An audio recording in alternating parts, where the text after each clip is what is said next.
स्वागत है आप सभी का आपके अपने चैनल एकलव्य एजुकेशन सेंटर के इस नए वीडियो में।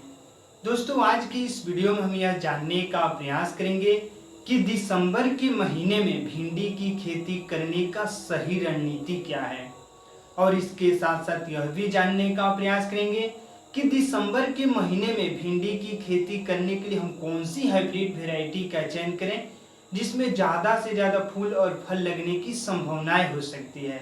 और इसके साथ साथ यह भी जानने का प्रयास करेंगे कि भिंडी की फसल में हम कौन कौन से खादों का प्रयोग कर सकते हैं, कौन कौन से कीटनाशक दवाओं का प्रयोग कर सकते हैं जिससे जो हमारा भिंडी का फसल है उसमें लगे फूल पूरी तरीकों से फल में तब्दील हो सके।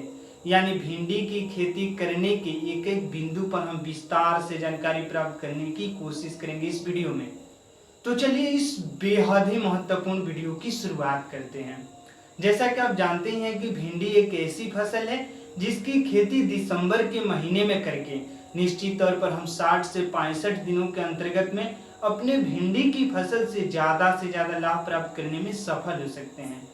लेकिन अपने भिंडी की फसल से ज़्यादा लाभ प्राप्त करने में सफल तभी हो पाएंगे जब हम सही रणनीति के साथ सही टेक्निक का प्रयोग करके और सही हाइब्रिड वैरायटी का चुनाव करके भिंडी की फसल को उगाएंगे। तो आइए समझते हैं कि दिसंबर के महीने में बोई जाने वाली भिंडी की टॉप 5 वैरायटी कौन कौन सी है। तो उसमें सबसे पहला है श्रीराम प्राइवेट लिमिटेड कंपनी का झिलमिल F1 हाइब्रिड वैरायटी, और यह बेहद उन्नत किस्म का हाइब्रिड वैरायटी है। यानी झिलमिल F1 हाइब्रिड वैरायटी की खेती लगभग सभी प्रकार की मिट्टी में आसानी से किया जा सकता है। जैसे बलुई दोमट मिट्टी में भी कर सकते हैं इसकी खेती, काली मिट्टी में भी कर सकते हैं, और जलोढ़ मिट्टी आपके पास है अगर वहां पर भी भिंडी की फसल को उगाते हैं यानी झिलमिल F1 हाइब्रिड वैरायटी की, तो हमें पूरा भरोसा है कि आप अपने भिंडी की फसल से कम लागत में कम समय में ज़्यादा से ज़्यादा लाभ प्राप्त करने में सफल हो सकते हैं।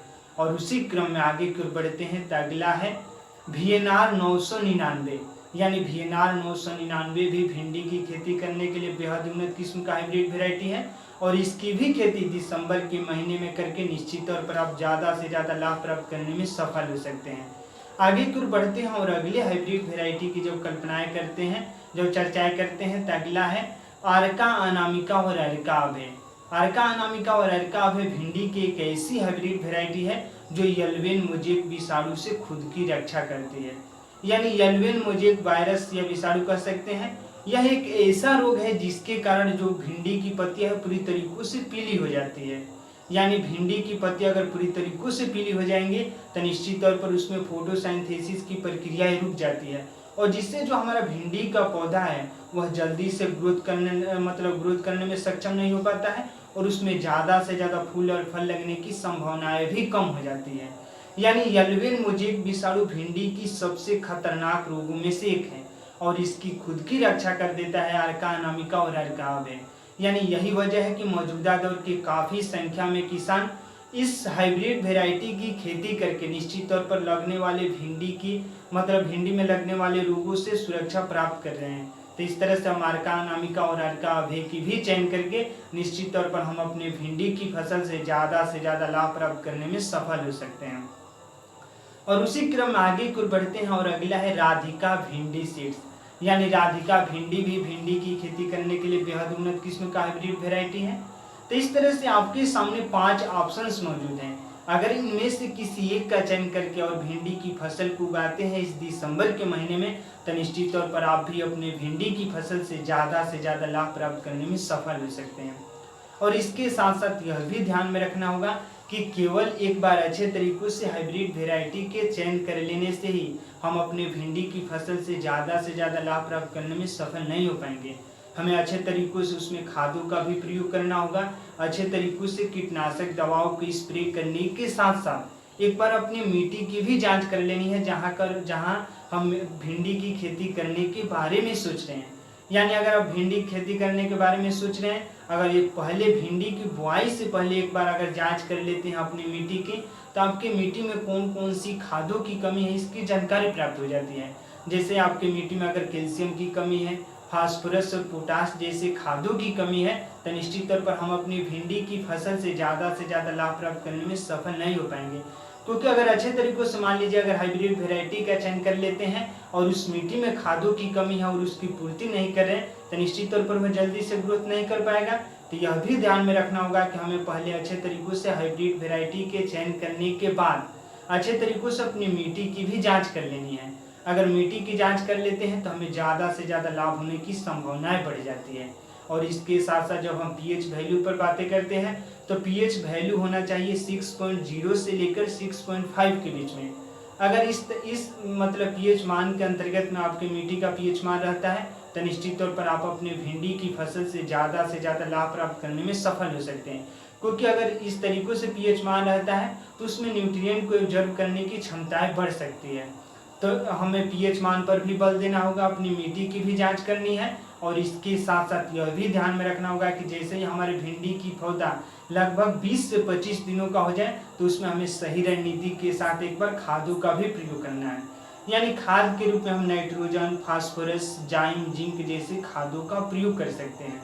अगर इन खादों का प्रयोग करते हैं, अगर सड़े हुए गोबर का खाद प्रयोग कर मतलब सड़े हुए गोबर का खाद अगर उपलब्ध हो जा रहा है, अगर उसका भी प्रयोग कर देते हैं तो हमें अन्य खादों की प्रयोग करने की आवश्यकता ही नहीं है।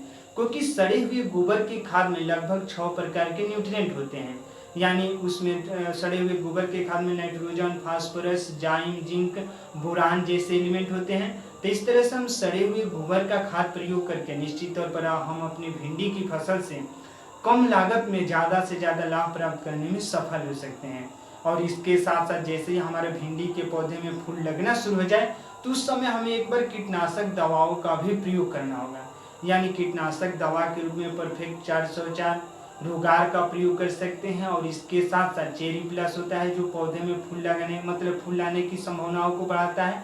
तो इस तरह से साफ का भी प्रयोग कर सकते हैं। अगर इन तमाम खादों के प्रयोग करने के साथ साथ इन कीटनाशक दवाओं के साथ साथ कुछ टॉनिक्स का स्प्रे कर देते हैं तो निश्चित तौर पर हमारा भिंडी का पौधा पूरी तरीकों से स्वस्थ, सुरक्षित एवं उसमें मिट्टी से ऑब्जर्व करने की क्षमताएं तथा सूर्य से फोटोसिंथेसिस की प्रक्रियाओं के द्वारा भोजन प्राप्त करने की क्षमताएं बढ़ सकती हैं।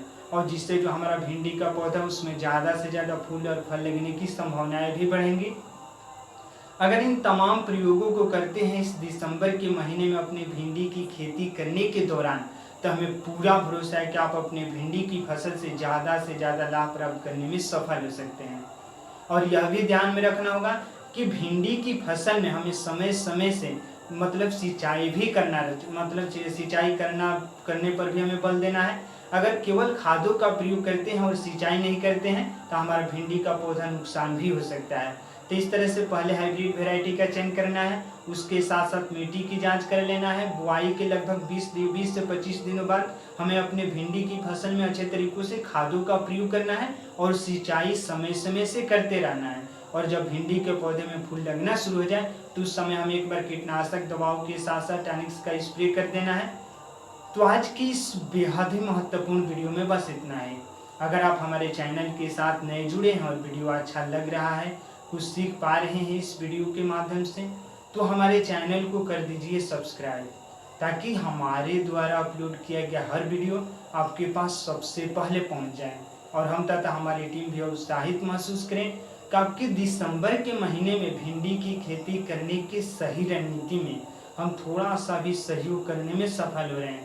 तो हमें दीजिए इजाज़त। धन्यवाद। Thank you.